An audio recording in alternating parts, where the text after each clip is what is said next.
आखिर बुद्ध का धम्म ही क्यों? डॉक्टर बाबा साहेब अम्बेडकर अपने हिस्से का काम कर गए। हमारी और आपकी जिम्मेदारी क्या है, ये चिंतन हमें और आपको करना होगा। कभी तो हमें सोचना चाहिए, आखिर इंद्र मेघवाल को घड़े छूने में मात्र पर उसकी हत्या क्यों हो गई? जितेंद्र मेघवाल को मूंछ रखने मात्र पर, सुंदर दिखने पर हत्या क्यों हो गई? हाथरस के अंदर एक बेटी की हत्या करके आधी रात को उनका शव जला दिया गया, आखिर क्यों? अभी 2 बहनों को बलात्कार करके फांसी पर लटका के मार दिया गया, आखिर क्यों? घोड़ी पर बारात निकालने पर हमले क्यों? जाति के ऊपर इतना उन्माद क्यों? जब तक हम इस बीमारी को नहीं समझेंगे तब तक बीमारी का इलाज नहीं हो सकता। आप लोग जब बीमार हो जाते हैं, इलाज के लिए डॉक्टर के पास जाते हैं, डॉक्टर आपका सारी परेशानी सुनता और समझता है, समझने के बाद दवाई देता है, दवाई देने के बाद भी जब दवाई आप लेते हैं ठीक नहीं होते, उसके बाद फिर से आप डॉक्टर के पास जाते हैं। आप डॉक्टर को कहते हो कि डॉक्टर साहब आपकी दवाई जितने दिन आपने कही थी उतने दिन मैंने दवाई खाई, लेकिन मेरे को बिल्कुल भी आराम नहीं है।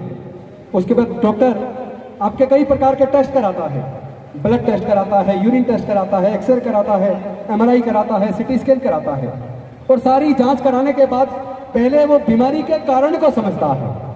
जब आपकी बीमारी का कारण समझ आ जाता है, उसके बाद डॉक्टर दवाई देता है, और दवाई लेने के बाद आप लोग ठीक हो जाते हैं। तो फिर हम लोग की बीमारी ठीक क्यों नहीं हो रही? हम लोग भी तो नाना प्रकार की दवाइयां खा रहे हैं, हम लोग भी तो जाति की वजह से उत्पीड़न से कैसे मुक्ति मिले उसके नाना प्रकार के उपाय कर रहे हैं। सरकारों ने बहुत सारे कानून बनाए, बहुत सारी योजनाएं बनाई, न्यायालय बनाए, लेकिन उसके बावजूद हमारी बीमारी से, उस उत्पीड़न से हमें मुक्ति क्यों नहीं मिल रही? तो मैं एक समाज का डॉक्टर होने के नाते, जो मैंने तरह तरह की जांच करने के बाद इस सामाजिक बीमारी का कारण ढूंढ निकाला है, वही कारण जो डॉक्टर बाबा साहेब अम्बेडकर जी ने इतने साल पहले खोज लिया था कि ये सामाजिक व्यवस्था जो ऊंच नीच पर आधारित है, छुआछूत पर आधारित है, असमानता पर आधारित है, शोषण पर आधारित है, ये शोषणकारी व्यवस्था हमारी गुलामी का कारण है, हमारी बदहाली का कारण है, हमारे उत्पीड़न का कारण है। जब तक इस सामाजिक व्यवस्था में हम लोग बने रहेंगे, जब तक हम लोग अपनी अपनी जाति को ऊंचा बताते रहेंगे, जब तक हम लोग अपनी अपनी जातियों को जिंदा रखेंगे, तब तक हम लोग इस सामाजिक व्यवस्था में जहाँ विषमता है, शोषण है, छुआछूत है, जातिवाद है, उसी सामाजिक व्यवस्था में बने रहकर जातियों को जिंदा रखेंगे। तब तक हमें इस सामाजिक उत्पीड़न से, जातिगत उत्पीड़न से, छुआछूत से मुक्ति मिलने वाली नहीं है। डॉक्टर बाबा साहेब अम्बेडकर तो दवाई देकर गए, उन्होंने इस सामाजिक बीमारी का कारण समझ लिया था, और उसका इलाज करने के लिए वो पूरे समाज का आह्वान करके अपने समाज को बुद्ध का धम्म देकर गए। उन्होंने कहा था, मैं भारत बौद्ध में करी, मैं भारत को बौद्ध में करूंगा, मैं अपने समाज को छुआछूत से, जातिवाद से मुक्त करूंगा, मैं अपने समाज को अनेक प्रकार की विषमता से, असमानता से मुक्त करूंगा, मैं अपने समाज के जीवन के विकास के रास्ते खोल दूंगा। और उन्होंने संकल्प लिया, अब मैं अपना बाकी का जीवन भारत को बौद्ध में बनाने में, छुआछूत मुक्त बनाने में, जातिवाद मुक्त बनाने में लगाऊंगा। 14 अक्टूबर 1956 को डॉक्टर बाबा साहेब अम्बेडकर ने बुद्ध के धम्म की दीक्षा ली, बुद्ध के धम्म को अपने आचरण में उतारा। लेकिन इससे पहले कि वो पूरे भारत को बौद्ध में करते, वो दीक्षा लेने के 1 महीने 22 दिन बाद वो महापरिनिर्वाण को प्राप्त हो गए। और उसके बाद वो डॉक्टर बाबा साहेब अम्बेडकर का सपना, वो सपना रह गया। हम लोगों ने बाबा साहेब की, ये तो कहा हम बाबा साहेब की औलाद हैं, हमने ये तो कहा हम बाबा साहेब के खून हैं, ये तो हमने कहा हम डॉक्टर बाबा साहेब अम्बेडकर को मानते हैं, लेकिन शर्म की बात है कि हम डॉक्टर बाबा साहेब अम्बेडकर की बात को नहीं मानते। हम लोग डॉक्टर बाबा साहेब अम्बेडकर की बात को नहीं मानते। वरना मैं आप सबसे आह्वान करना चाहता हूं, मैं आप सबसे पूछना चाहता हूं, आप लोग जहां बैठे हैं, जहां पे आप अपनी कुर्सी पे बैठे या खड़े हैं, अपनी जगह पर हाथ उठाकर वो लोग समर्थन दोनों हाथ उठाकर करेंगे जो डॉक्टर बाबा साहेब का अपने आप को संतान मानते हैं, जो चाहते हैं छुआछूत मुक्त भारत बने, जो चाहते हैं जातिवाद मुक्त भारत बने, जो चाहते हैं विषमता पर आधारित व्यवस्था खत्म हो, जो चाहते हैं न्याय पर आधारित समता, स्वतंत्रता, बंधुता और न्याय पर आधारित प्रज्ञा पर आधारित, सील पर आधारित समाज का निर्माण हो। एक ऐसा भारत बने जहाँ जाति के आधार पे होने वाले छुआछूत को पूरी तरह से निस्तानाबूद कर दे, जहाँ हमारी बहन बेटियों की इज्जत को हम सुरक्षित कर लें, जहाँ कोई घोड़े खरीदने पर हत्या ना हो, जहाँ कोई घोड़ा खरीद को टच करने पर हत्या ना हो, जहाँ कोई मूंछ रखने पर हत्या ना हो। अगर आप लोग ऐसा चाहते हैं तो आपको डॉक्टर बाबा साहब अम्बेडकर की बात को मानना होगा। आपको बाबा साहब अम्बेडकर की बात को मानना होगा। जैसा अभी राजरत्न अम्बेडकर जी कह रहे थे, आप लोग जातियों में इसलिए बने हुए हो ताकि आपको रिजर्वेशन का लाभ मिले।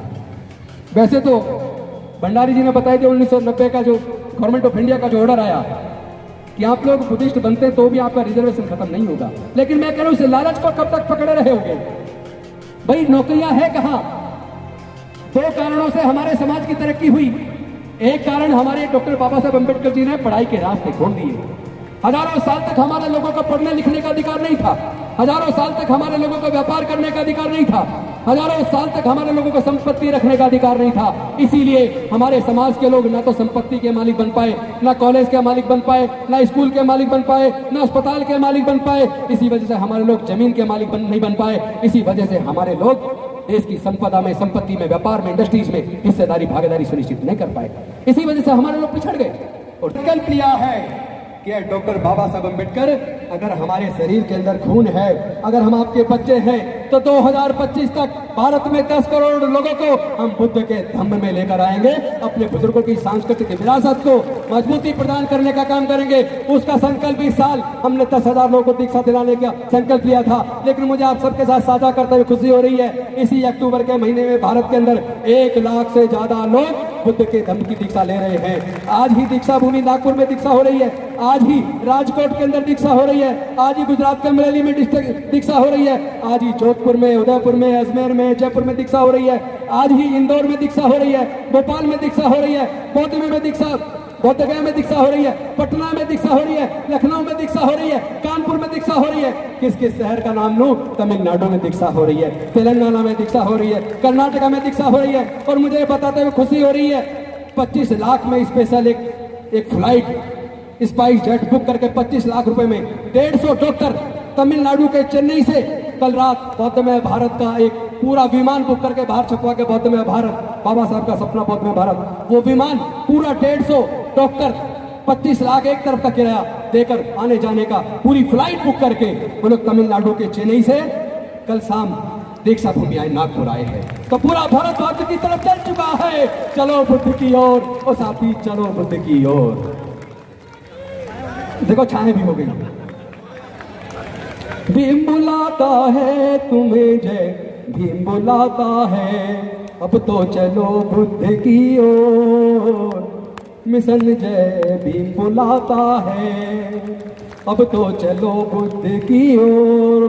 मिशन जय भीम बुलाता है, भीम बुलाता है हमें, जय भीम बुलाता है, अब तो चलो बुद्ध की ओर। मिशन जय भीम बुलाता है, अब तो चलो बुद्ध की ओर। मिशन जय भीम बुलाता, तो चलो बुद्ध की ओर। मिशन जय भीम बुलाता है, भीम बुलाता है, मिशन जय भीम बुलाता है, भीम बुलाता है, मिशन जय भीम बुलाता है, अब तो चलो बुद्ध की ओर। मिशन जय भीम बुलाता है, अब तो चलो बुद्ध की ओर। मिशन जय भीम बुलाता है, भीम बुलाता है, मिशन जय भीम बुलाता है, अब तो चलो बुद्ध की ओर। मिशन जय भीम बुलाता है। अगर आप हमारे चैनल पर नए हैं तो चैनल को सब्सक्राइब करना ना भूलें और बेल आइकन को जरूर दबाएं।